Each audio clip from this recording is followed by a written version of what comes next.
I was holding a cardboard box of my late husband's books when the sharp clang of metal gates echoed across our quiet cul-de-sac.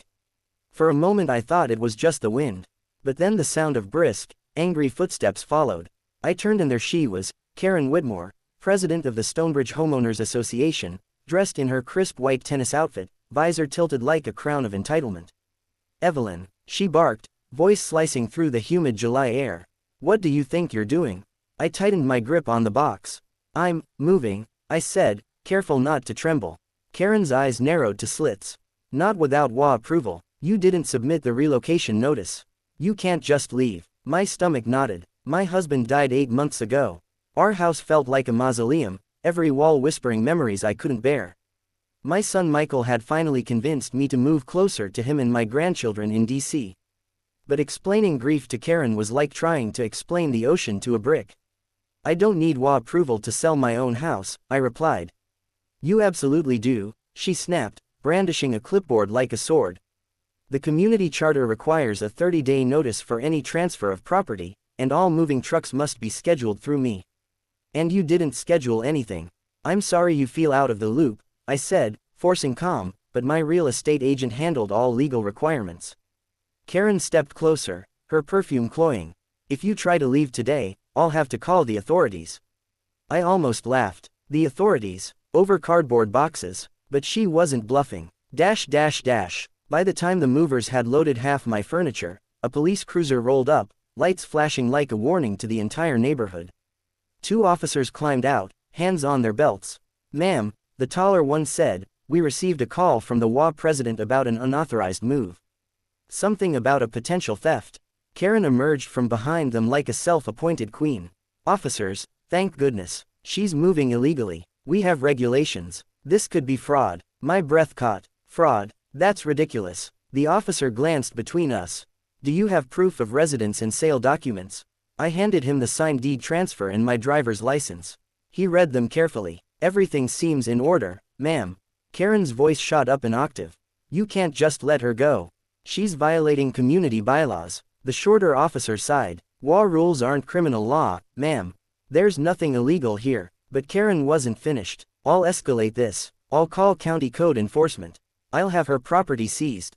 Her words twisted my gut, but I remembered Michael's calm advice. "Mom, document everything. Don't engage." I took a deep breath, thanked the officers, and continued directing the movers. Karen stood frozen, cheeks blotchy with rage. 2 days later, I arrived at my new townhouse in Arlington, exhausted but relieved. Michael greeted me with a hug so strong it melted every ounce of tension. My grandkids ran circles around us, squealing. "Mom, you look like you wrestled a tornado," he said. "Close," I replied, and told him everything: Karen's clipboard, the cops, the false accusations. Michael's jaw tightened. "She called the police on you for moving. That's harassment." I shrugged, trying to downplay it, but he wasn't having it. "Mom, that's abuse of 911 services. In making false claims. That's serious." I forgot, sometimes, that my quiet, gentle son spent his days investigating federal crimes.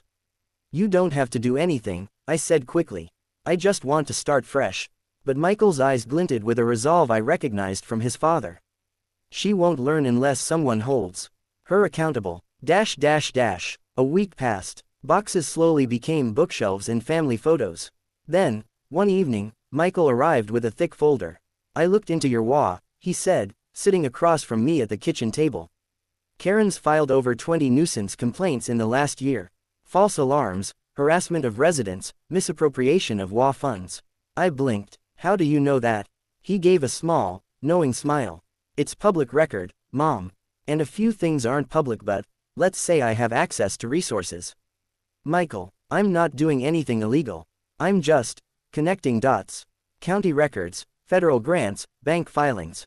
Guess what? She's been diverting HOA funds into a personal account under a fake landscaping company." My heart skipped. "Are you sure?" He slid papers across the table: bank statements, suspicious transfers, shell company registration. "Positive. I've already contacted a friend at the local FBI field office. They'll handle the rest." I stared at the evidence, torn between disbelief and vindication. Michael reached over and squeezed my hand. "You don't mess with my mom." 2 months later, The news broke like thunder. Stonebridge HOA president charged with fraud and embezzlement. I nearly dropped my morning coffee when I saw Karen's scowling mugshot on the screen. Reporters described how she'd siphoned thousands from HOA dues into her own account, how she'd intimidated residents and filed false police reports to maintain control. The county sheriff praised a collaborative investigation with federal authorities. I called Michael immediately. Did you? He chuckled. Let's just say the right people got the right information.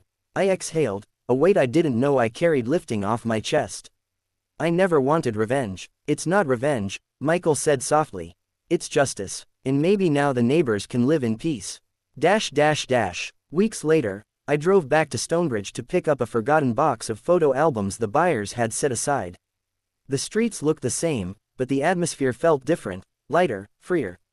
Neighbors I barely knew smiled and waved. One woman whispered, "Thank you," as I passed. Karen's house stood empty, shutters drawn. A foreclosure notice flapped in the breeze. For the first time, I felt no anger, only a quiet sadness for a woman so desperate for control that she lost everything. I stood for a moment, remembering the oppressive weight of those HOA rules, the late nights after my husband's death when even breathing felt like defiance. Then I turned the key in my car's ignition and drove away, the road ahead open and clear.